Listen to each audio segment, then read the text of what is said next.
Dart Skill presents linear equations. I have a math puzzle for you. Let's say I think of a number. So let's say I have a number on my mind. I want you to find that number out. Let's say that number is inside this box. I multiply that number with 2, whatever number I have on my mind. I times it with 2. I add 5 to that answer, and in the end I get 11. Can you find out the number I thought of?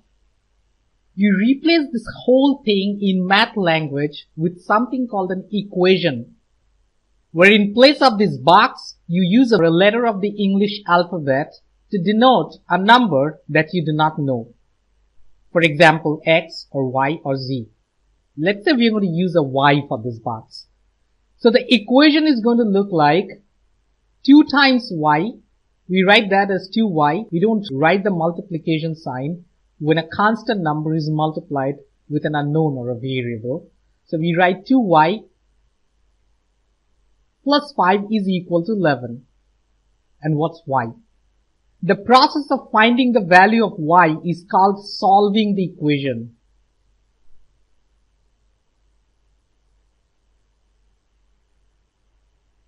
Solving an equation means finding the value of the number that's hidden inside the box, or finding the numerical value of the unknown. It's important to note that this unknown, it's called an unknown. Let me write that down. Unknown just means that it's a number whose value you do not know as of now. You need to find that out. Which also means that you can pretty much do with this y anything that you could do with normal numbers. After all, it's just a number that's hidden from our views as of now, right? By now, you might have tried out different values for y of this box out here, and you might have already figured out that the number I was referring to is 3. When you multiply 2 with 3, you get 6, and 6 plus 5 is 11. Now the question is, how do we actually find that out without guessing? What are the steps of solving an equation? Well, to start with, you have to understand that if y is an unknown, that means y represents a number that we do not know, then 2y or 2 times that number is also an unknown. If we do not know the value of y, we do not know the value of 2 times y, right? So that also becomes an unknown. So our first job is to solve for 2 times y, the term containing the unknown. Now, if you have several terms, your job will be to combine the like terms and get one single term in that unknown. And to find what 2 times y is, we need to subtract. Something has been added to 2 times y, and the answer is 11. So if you want to know what 2 times y is, you need to subtract this number 5. And when you do something from one side of an equation, you need to do the same thing on the other side so that the equation still holds good. So we could say 2y plus 5 minus 5 is equal to 11 minus 5. If you do not subtract this 5 from 11 on the other side, the equation no longer is true.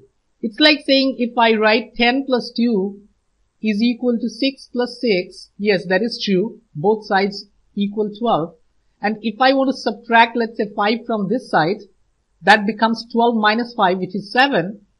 I cannot say 7 is equal to 6 plus 6. That's 12. So I have to say 7 is equal to 6 plus 6 minus 5.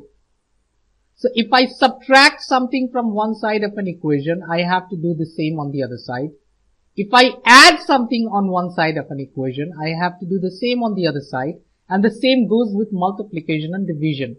So for example, 5 plus 5 is equal to 9 plus 1. Yes, that's true. Both sides equal 10. Now, if I want to multiply this side with 2, so that becomes a 20, I can no longer say 20 is equal to 10 unless and until I multiply this side too with the same number. So whatever you do on one side of an equation, you have to do the same on the other side. Let's keep that in mind. And the reason we would subtract is because in the next step, we have 2y plus 5 minus 5 is equal to 11 minus 5. And this plus 5 minus 5 is equal to 0, and therefore we just have a 2y. And that's what we were aiming for. Find 2y, get the 2y first. Now we have 2y is equal to 11 minus 5, which is 6. Now it's like saying 2 times a number is equal to 6. We want to find y, not 2 times y. And once again, just like we did the opposite here, it was a plus y we subtracted. This is a multiplication of 2 with y, therefore we are going to divide both sides with 2. And that gives us this 2 and this 2 cross.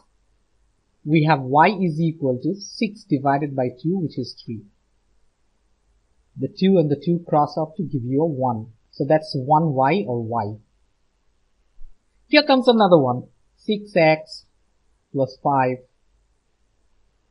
plus 4x plus 2 is equal to 2x plus 5. It isn't as easy to guess on this one what x is. There are several terms that contain x. Our first job is to bring all the x's on one side of the equal sign. Usually the left hand side of the equal sign is for the unknown, and take all the constants on the other side, the right hand side of the equal sign. And how can we do that? By subtracting a 5 from both sides, so that this and this would cross off. You have a 0 here. It's like saying the 5 from this side moves over to this side. By subtracting a 2 from both sides, and the reason is same, you want to get rid of this 2. 2 minus 2 will give you 0. And also by subtracting a 2x from both sides of the equation, so that the 2x on the right hand side crosses off with this minus 2x, and you have a 0. There's no x left on the right hand side of the equal sign. Let's see what we have. We have a 6x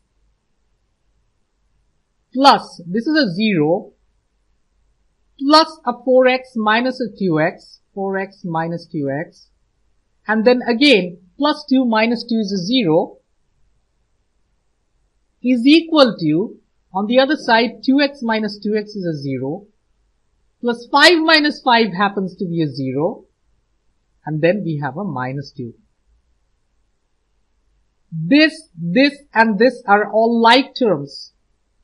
So you can combine them. 6x plus 4x is 10x. 10x minus 2x is 8x. So we have an 8x here. That means 8 times the number is equal to negative 2. What is the number? We just divide both sides of the equation with 8. This 8 and this 8 cross off, meaning there's a 1. That's 1x. 1x means 1 times x, and 1 times any number is the number itself. So we can write x is equal to negative 2 over 8. The fraction simplifies to negative 1/4. So this x doesn't have to be a neat integer number. It can be anything, a fraction, a negative fraction as well.